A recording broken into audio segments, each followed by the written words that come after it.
can also see your magnesium levels, your potassium levels here. Those are super easy things to supplement with. So yours are all within range. When you get down here and you see this word alkaline phosphatase, for lack of better words, is a liver waste product. So we don't like to see this rise in the blood either. The liver should be keeping this level at the low end of the range. So your alkaline phosphatase levels are fine. But when I look at the liver enzymes, they're elevated. So liver enzymes, alanine, transaminase, AST and ALT are liver enzymes. So what does this mean? How irritated or how inflamed is the liver?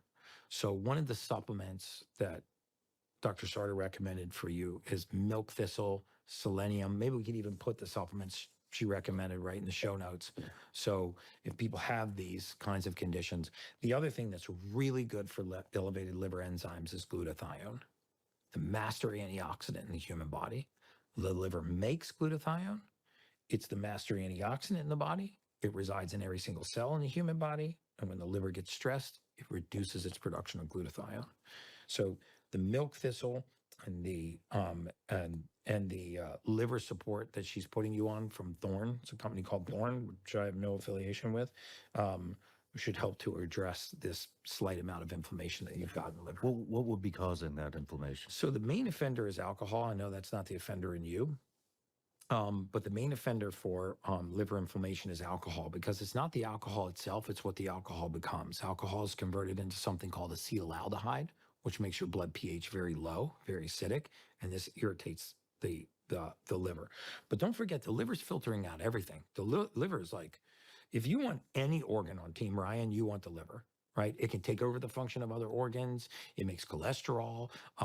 It breaks up amino acids. It takes sugar out of the blood and stores it as a storage form of sugar called glycogen. It can take stored sugar, turn it back into sugar, and put actual glucose into the blood. If you're low on blood sugar, it can actually feed sugar into the blood by taking stored sugar called glycogen through a process called gluconeogenesis. It can create sugar.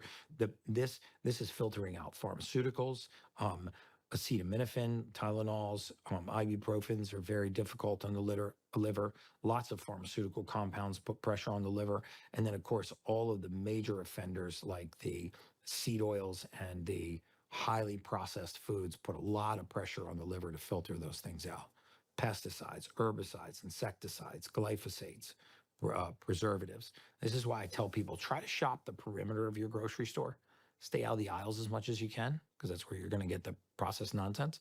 And as soon as you have any amount of financial flexibility in your budget, just start to buy organic, right? As much as you can.